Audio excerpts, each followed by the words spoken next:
Howdy. It's Friday, August 22nd, and it's Saturday, August 23rd, and welcome to the Frank Beck Chevrolet Studio Annex. It's time again for Time Out Overtime on the Time Out Overtime YouTube channel. I'm Rick Arsenal, and first things first, as always, please, folks, if you haven't done so yet, tell your friends about what we do here. Get down there first and smash that like and subscribe button. It won't cost you a cent. Everything you see here is free. How much can you say that about sports now? Nowadays, anyway. It's all free. Won't cost you anything. Not only that, if you subscribe, you get notified when I start all my shows. So please consider it and tell your friends. Anyway, we've got a lot to get to. Mostly baseball, football, a little basketball with the news that came out late last night, I guess, in regard to former Piston Malik Beasley. College football, I wasn't aware of it, actually gets underway tomorrow. It gets underway in earnest next weekend. But there are some games already being played this weekend. We'll get to that in just a second, too. Tigers begin a series tonight. They've got against the Kansas City Royals at Comerica Park. They've got a 9.5 game lead on them as we speak. Pardon me. They've got the 3 games this weekend and then 3 more next weekend in Kansas City. When they're done with this series, they'll head out to Sacramento for 3 night games, and then on the way back, stop and play 3 in Kansas City.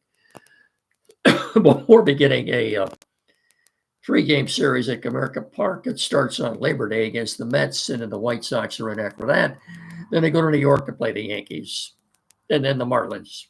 Okay, I'm just giving you the schedule here for the next 3 weeks, I guess.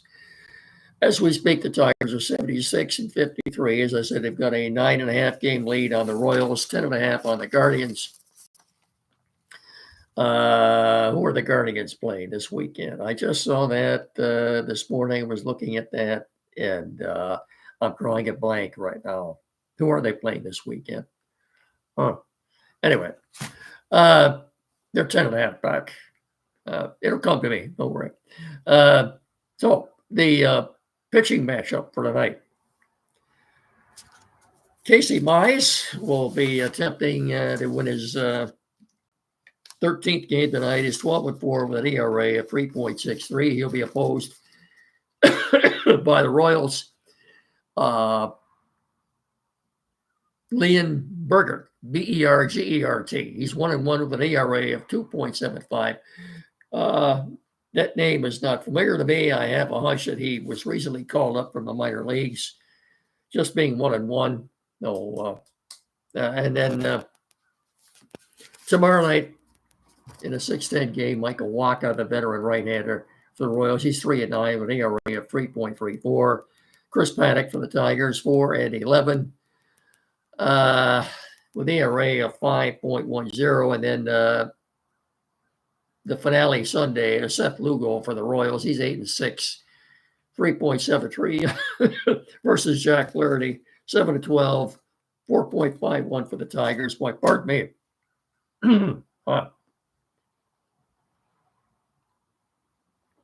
I apologize for this, folks. I really do. But, not a whole lot I can do about it right now. So please bear with me on this. But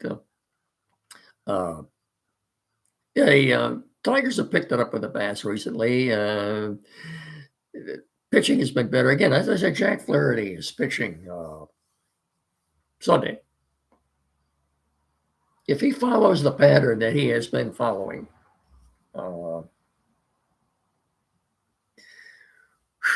he probably won't get out of the 5th inning on Sunday. They give up 5 or 6 runs. That's simply the way it is with this guy. I don't know what it is that makes him tick. He's like the little girl in pigtails. When he's good, he's good. When he's bad, he's bad. So he seems to pitch better against better teams. Maybe he's more focused. I don't know. But his last time out, he was very good. So maybe he can. Let's hope he can keep it going on Sunday. And if you're the Tigers, like I said, they're playing the Royals 6 times the next 2 weekends. Just get a split. Split the 3 games. I've split the 6 games. You go 3-3. Nothing gained, nothing lost. Yeah, and once the final of the 6 games is over with, you still got a 9.5 game lead on these guys. So the focus for the Tigers right now, I think, should be with 33 games left at seeding in the American League. So the battle right now going on in the American League is for the 3 wild card spots. For the Tigers, they should be focused on seeding. Right now, they're the number 1 seed. They've got a 1.5 game lead on Toronto. Tigers right now are 1-2 with Toronto for the top 2 seeds. Why is that important? Because the top 2 seeds got a first round bye. They don't participate in the wild card round. And if the Tigers were to end up with the best record in the league, that means they'd have home field advantage in the American League Division Series, in the American League Championship Series. And if it's anybody other than the Milwaukee Brewers they would be facing in the World Series, they'd probably more than likely have home field advantage in that too. Milwaukee's just coming off of a 5-game series with the Cubs. I think the Cubs won 3 out of 5 in that series. So I think the Brewers still have a fairly good sized lead on them right now that are in the National League Central. Rumor has it too that the Tigers have brought up a reliever from Toledo, and I had his name written down here, but it was not official. So if there's something not official, I'm not going to come out and tell you about it. I'll wait for the official announcement to come out, and then I'll say something. But apparently, Evan Petzold has reported that they have brought up a relief pitcher from Toledo. He's citing an anonymous source. I think we'll learn more about that later tonight, probably before the game. Is that all we have to say about baseball right now? No, Pat Caputo, who's been on the Detroit sports scene longer than I can remember, wrote an article a couple of days ago. The Tigers should consider bringing up Kevin McGonigal from AA Erie, putting him on the playoff roster. He's 21. That's up to them. You think he's ready for the big leagues at this point without going to AAA Toledo? We'll see. Anyway, I've got some other things I want to squeeze in here. I don't want to waste too much time on baseball tonight, but a little basketball and a little football. But right now, let's do this. See that? I think everybody can see that. They get a good look at that right now. And I'll leave that up there for a few more seconds. Frank Beck, 10th Annual First Responders Tribute Golf Scramble, coming up on September the 20th at White House Golf Course. All proceeds go to the Hillsdale Fire Department Station 3. Registration begins at 8. Shotgun start at 9. It's $240 per team. See or call Frank Beck Chevrolet to register. So, as I said, the White House Golf Course, September 20th. All proceeds go to the Hillsdale Fire Department Station 3. Registration beginning at 8. Shotgun start at 9. $240 per team. Get into Frank Beck's or call 849-2886 or get out there. And you can register, get signed up. It's really a great time. Great time and a great cause. So I'll be reminding you of this the closer we get to the actual event. Put that on your calendar right now. You don't want to miss this. September 20th, White House Golf Course. The 10th Annual First Responders Tribute Golf Course.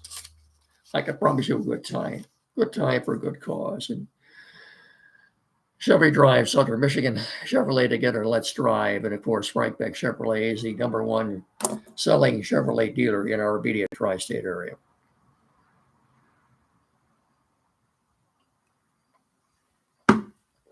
Get in there and get registered for that. Mark that on your calendar, put it on your phone, September 20th.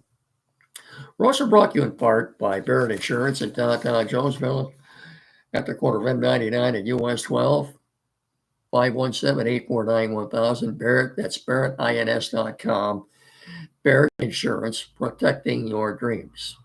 Downtown Jonesville, M99 and US 12, 517-849-1000. barrettins.com. Barrett Insurance, protecting your dreams.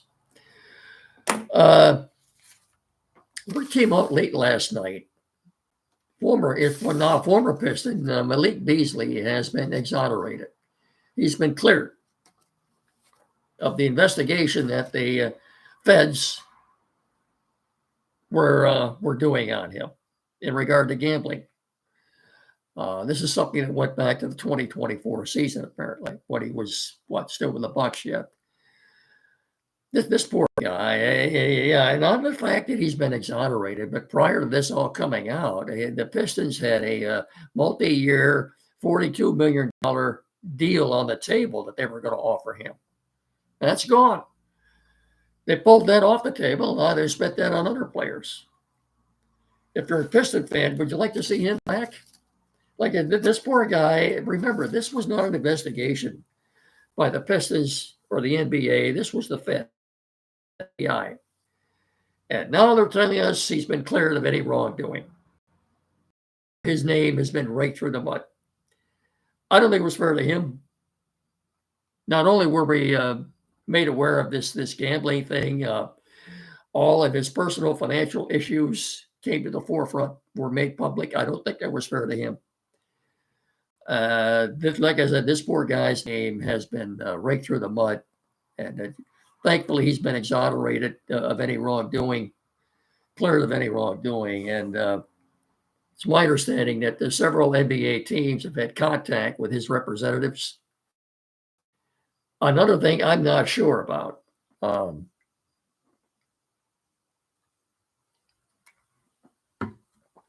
I'm not sure at this point. I'll have to do more research on it.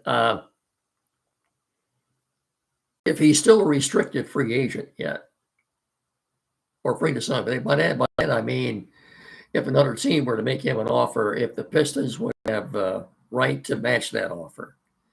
Of course, the way it works in the NBA with a soft salary cap, if you have to match an offer, I guess you're allowed to exceed the salary cap in that case. Right now, the Pistons have about a little more than $7 million in their coffer. I think it's $7.2 million. Question is that something that they want to use at the trade deadline this upcoming season to bring somebody in? You got to remember too, they're going to have Jaden back to start the season.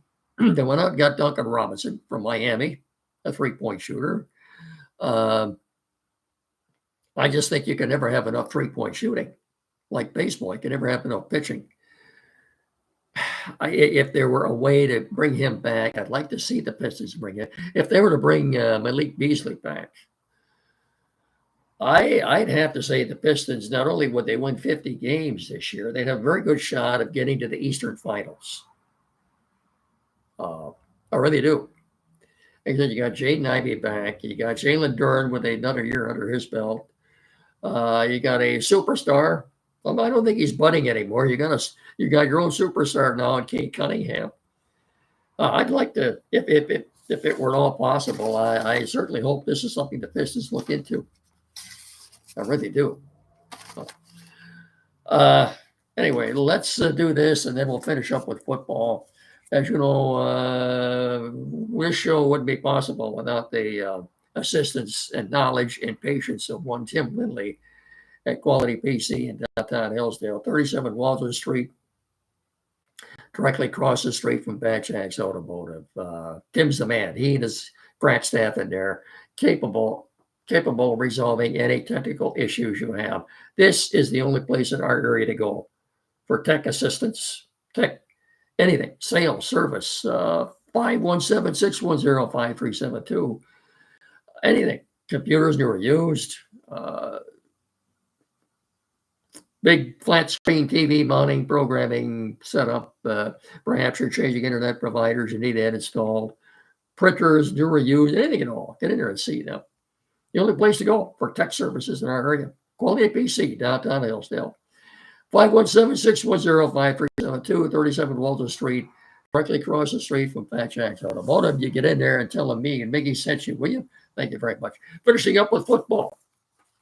College football. A week from tomorrow on Fox, you've got, they're starting out with a big one, Texas and Ohio State at noon next Saturday. Something I wasn't aware of. We're actually starting out tomorrow. College football is back tomorrow. You've actually got, you look at the schedule, I'm looking at it here. You've got, what have you got tomorrow? You've got Iowa State and Kansas State on ESPN at noon. That's probably the featured game of the day, I would think.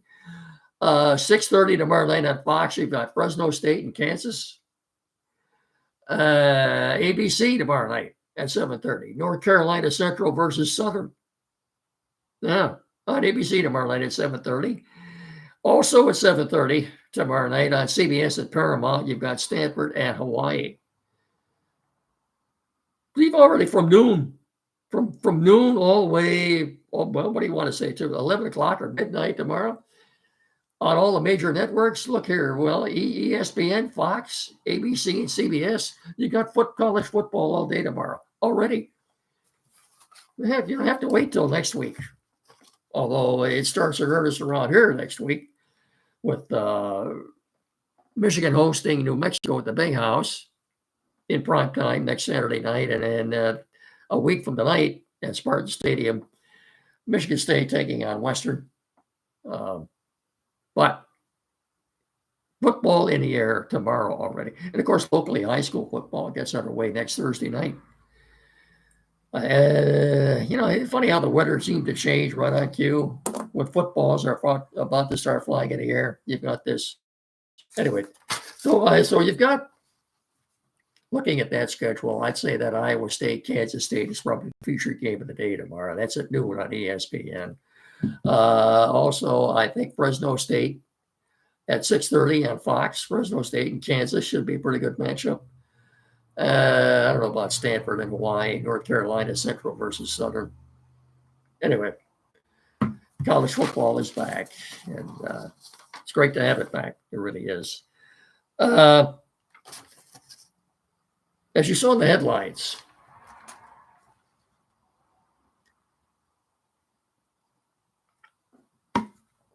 after their game tomorrow, the Lions play the Texans tomorrow. Following the game tomorrow, they've got some big, tough decisions to make, particularly, in my opinion, at wide receiver. First of all, I think this will be Hendon Hooker's last game of the Lions. I think this will be Broderick Martin's last game. As I said, they've got a lot of tough decisions that they have to make. Now, as far as the injuries go, it's relatively good news. Lee McNeil apparently spoke to the media yesterday, said he's well ahead of schedule right now in his rehab. He says that he will be back in the lineup sometime between Halloween and Thanksgiving. That puts him about the middle of November. And he tore the ACL on December the 15th. So that would be 11 months after he got hurt. I think that's great news. He's in good spirits. Also good news on Ahmed Hassanin, rookie linebacker / edge out of Boise State. He will not need surgery. He looks like he may miss 2 weeks max before he's back in there. That's good news. I don't know how much playing time he's going to get to begin with anyway, but I think given what I saw before he went down in camp and in preseason games, I think he's good. I think this guy's going to be good. I think he's going to be a contributor. As I said, I think Hendon Hooker will be all done with the Lions after tomorrow, as will Broderick Martin be. Well, especially at wide receiver. What do we got? Well, depends on how many they want. But look, Dan Campbell.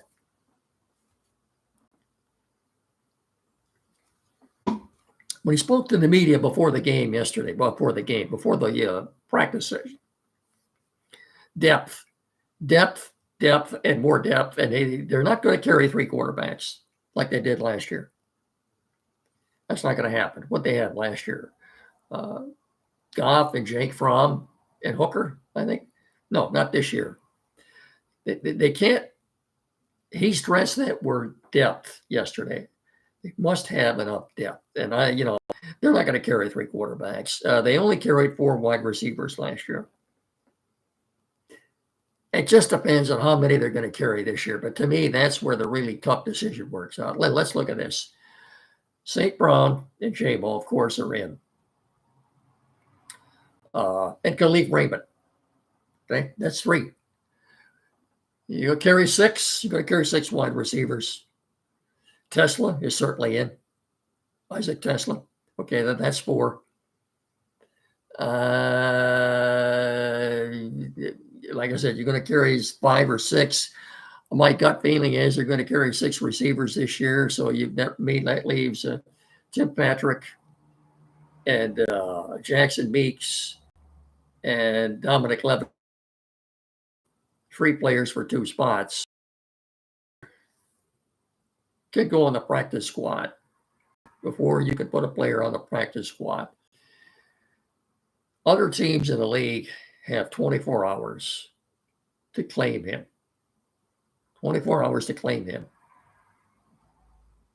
If he clears waivers in those 24 hours, he becomes a free agent. He then goes on the practice squad. Of the 3, Lovett and Meeks and Patrick, I would think Brad Holmes and Jay Campbell think which one of those 3 would be more likely to clear waivers? Probably be Lovett. Tim Patrick, what he did last year, you exposed him, he's not going to clear waivers for sure. Somebody would pick him up. So what do we have now? We got St. Brown, J-Mo, Tesla, and Tim Patrick. Okay, that leaves 2 more, Jackson Meeks and Dominic Levitt. Given what he's done in preseason and camp, Jackson Meeks had almost a 100-yard receiving game last week. The guy's been phenomenal. Good size, that's what the Lions like. 6'2", goes about 220. I think he's your 6th receiver. So I think Dominic Levitt would be the most likely candidate to clear waivers and go on the practice squad. So if you got 6 wide receivers, it's St. Brown and J-Mo and Khalif Raymond, Tesla, and Tim Patrick, and Jackson Meeks. I think those are your 6 wide receivers. Tough time of the year for general managers and coaches, having to call somebody in and tell them they didn't make the cut, didn't make the team. This is the worst time of year for those guys, I'll tell you that. And I know going back 2 or 3 years ago when the Lions were featured on Hard Knocks, that's not an easy thing for the coach or the general manager to call somebody and tell them they didn't make it. But I just think those are the 6 wide receivers they're going to be keeping. I think Dominic Levitt is the most likely candidate to clear waivers. But there are also some unknowns that have opened a lot of eyes. So I think linebacking, the Lions are in good shape there. Secondary, the defense is going to be much better this year. Knock on wood. Look, if I've said this before, if Marcus Davenport playing on the other end opposite Hutchinson can stay healthy, he will record at least 10 sacks. I can promise you that. You take that to the bank. Anyway, we got football back. Don't mean it's good to have it back. I've said enough for today. Whatever we haven't said, we'll try to delve into tomorrow morning from 9 to 10 here locally on WCSR 92.1 FM with Andy and Jed. Lord knows we have a lot to talk about tomorrow, so give us a listen. Make sure. Of course, as always, thank you for watching and listening here. I will talk to you all again on Monday. I'm sure we'll have a lot to discuss at that time. So I wish you all a very pleasant weekend. Weather looks great. Get out there and enjoy it. Enjoy the football tomorrow. Like I said, we've got high school football coming up next week. So until Monday, I'll simply bid you all a very good evening. Have a pleasant weekend. Remember to please treat each other with respect. And once again, I thank you so much for watching and listening. Take care, everybody. Till Monday. Bye-bye. So long.